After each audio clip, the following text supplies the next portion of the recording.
രാജസ്ഥാനും ചെന്നൈയുമാണിന്ന് നേർക്കുനേർ വന്നത്. രണ്ട് മികച്ച ടീം ആയതുകൊണ്ട് ഒരു ത്രില്ലർ പോരാട്ടമാണ് ആരാധകർ പ്രതീക്ഷിച്ചിട്ടുണ്ടായിരുന്നത്. പ്രത്യേകിച്ച് സഞ്ജു CSKയിൽ വന്നിട്ട് ആദ്യത്തെ മാച്ചാണ്. പക്ഷേ കാര്യങ്ങൾ വിചാരിച്ചതുപോലെ നടന്നില്ല. സഞ്ജു പെട്ടെന്ന് ഔട്ടായതോടുകൂടി CSK ശരിക്കും ഡൗൺ ആയി. രാജസ്ഥാന് മുന്നിൽ CSK ടീമിനെ തോൽക്കേണ്ടി വന്നു. ഇന്ന് കളി തോറ്റ ശേഷം ഋതുരാജ് പറഞ്ഞ കാര്യമാണ് നമ്മൾ ഇന്നത്തെ വീഡിയോയിൽ നോക്കുന്നത്. ഇത്തരം ക്രിക്കറ്റ് ന്യൂസിന് വേണ്ടി ഈ ചാനൽ മറക്കാതെ സബ്സ്ക്രൈബ് ചെയ്യൂ. CSK 127 റൺസിൽ ഓൾ ഔട്ടായി. പിന്നീട് സെക്കൻഡ് ബാറ്റിംഗിൽ രാജസ്ഥാൻ കളി ജയിച്ചു. ഇന്ന് കളി തോറ്റ ശേഷം ഋതുരാജ് പറഞ്ഞത് ഇങ്ങനെയായിരുന്നു: ഞങ്ങൾക്കിന്ന് ഒരുപാട് തെറ്റുകൾ സംഭവിച്ചിട്ടുണ്ട്. പ്രധാനമായും ബാറ്റിങ്ങിലാണ് പണിയായത്.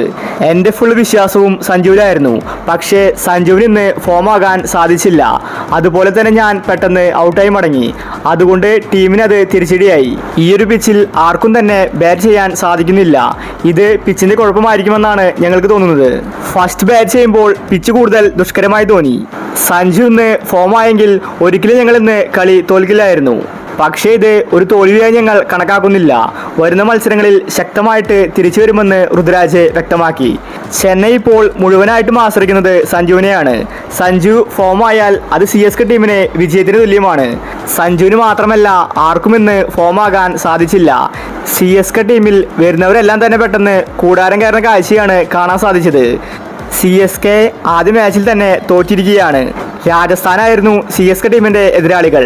അതുകൊണ്ട് സഞ്ജുവിന്റെ ഒരു വെടിക്കെട്ടാണ് ആരാധകർ കാത്തിരുന്നത്. രാജസ്ഥാനെതിരെ സഞ്ജു സിക്സറുകൾ വാരിക്കൂട്ടുമെന്നാണ് കരുതിയത്. പക്ഷേ ആർക്കും തന്നെ ഫോമാകാൻ സാധിച്ചില്ല. CSK ഒരു കളി തോറ്റാലും അടുത്ത മത്സരത്തിൽ ശക്തമായിട്ട് തിരിച്ചു വരും. ധോണിക്ക് പരിക്കായതുകൊണ്ട് ധോണി ഇന്ന് കളിച്ചിട്ടുണ്ടായിരുന്നില്ല. ചെന്നൈ ടീം ബാറ്റിങ്ങിൽ ഇങ്ങനെ ഫ്ലോപ്പ് ആകുമെന്ന് കരുതിയില്ല.